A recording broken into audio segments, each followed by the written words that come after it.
If you need any Xbox or PlayStation codes or anything gaming related, check the referral links down in the description. They'll take you to g2a.com. They already have a discount on most of their goods already, and with the code CHES at checkout, you can get yourself an extra 3% off as well.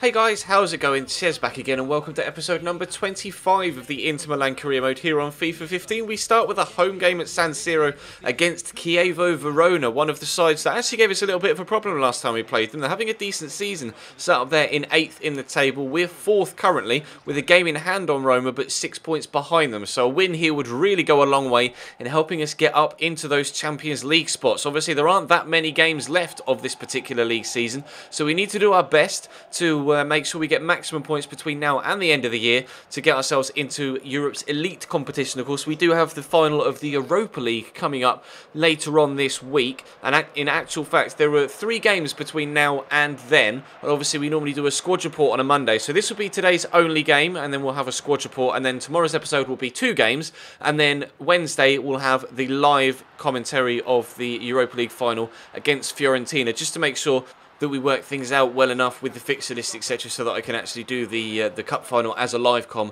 and still have enough footage for a couple of days worth of episodes. So we start off on the front foot here, and unfortunately Podolski really should have done better with this shot, but Marco Sal breaks into the box. Decent shot from him, but it hits the goalkeeper. Then he tries again, it hits the defender. Then Kovacic tries, then Medel tries, and they still keep the ball out. Unfortunately, Kovacic was actually offside from the 3rd attempted shot there, but somehow the ball pinging around like a pinball didn't end up in the back of the net, and Podolski still breaking away here, tries to get it across goal with his right foot. It was actually a decent shot, a decent attempt, and it was very well accurately stroked towards that far bottom corner, but unfortunately the goalkeeper read it and was able to step across and keep it out. But Gary Medel was so on top here, just absolutely destroying them. Gary Medel with a good shot, another good save by their goalkeeper though, and then the defence clears it yet again. We're still not done for the first half. Paulo Dybala racing around the outside of their defence. Obviously he's left-footed, so I was going to try and either get back in or cut it across. We went for the cut across, and this time Lucas Podolski does find the back of the net. Finally, we have ourselves our 1-0 lead, but we head into the second half. All of the action appears to be coming at this one end so far today.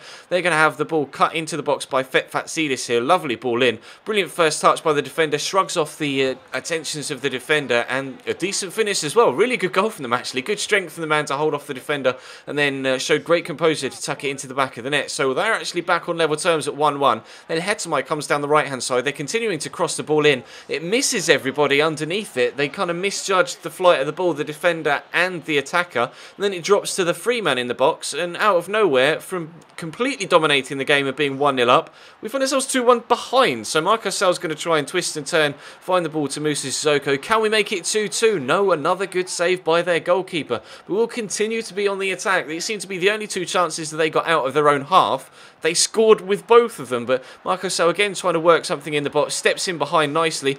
Good save by the goalkeeper, but Dybala was offside as the ball was rebounded back up to him. Couldn't put it in the back of the net, and unfortunately, in the only game of the day, we actually get a defeat from probably one of the games we most deserve to get all 3 points from.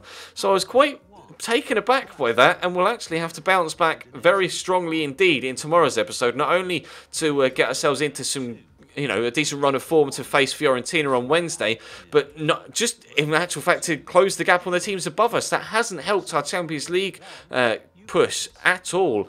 And as you can see, if there's anybody though in particular you want to pause and have a look at their stats in more closer detail, then feel free to stop the video at any particular point. A few players growing quite nicely actually. Mauro Icardi's up 3, as is Rodrigo Palacio, even though he's 33 years of age, still growing quite nicely. So I'm kind of in 2 minds as to what to do with him in the summer. Don't know whether to keep him for an extra year or move him on. We'll have to make a decision on that in due course, but obviously Marco Sal's come in and done a very good job, so maybe he could just take the place. We wouldn't necessarily need an extra striker, because we do have 4 now with Icardi and obviously Palacio, Marco Sal and Paulo Dybala. So, and obviously, well, no, I guess technically Lucas Podolski is only on loan for this season, so I wouldn't be able to play him up top next year. So maybe it would be better to replace Podolski than Palacio. But regardless, we've got a lot of players that are quite young and are growing quite nicely. Obviously, Dodo hasn't seen too much football this year, neither has Davide Santon. Been trying to utilise the players that are actually mine rather than those that are on loan. although obviously Lucas Podolski has seen a fair amount of first-team football. But we'll be using Safir Taider next year, very much so, because he looks like he's got some great stats and is growing quite nicely. Not sure what to do with some of these loan players, though, next year. Some will go out on loan again. Others, like Ricardo Alvarez, I may look to move on, and with Charlotto as well. So we'll have to wait and see. But Sami Handanovic is staying, and he's doing very well and growing quite nicely. But I might be tempted to try and cash in on him. We'll have to wait and see. But for now, as you can see, we sit still behind Roma. Still with a game in hand, though. They, fortunately for us, only drew the game that they played that particular match day. So the gap is now 7 points rather than 6. We've drawn 10 games this season, as you can see, more than anyone else above us. But Fiorentina are right on our tails. And obviously we have them in the cup final in a couple of days' time. We actually have Juventus tomorrow as well. As I can't quite remember who the other game is against. But the second game tomorrow will be against Juventus. So it's going to be a very, very difficult tie.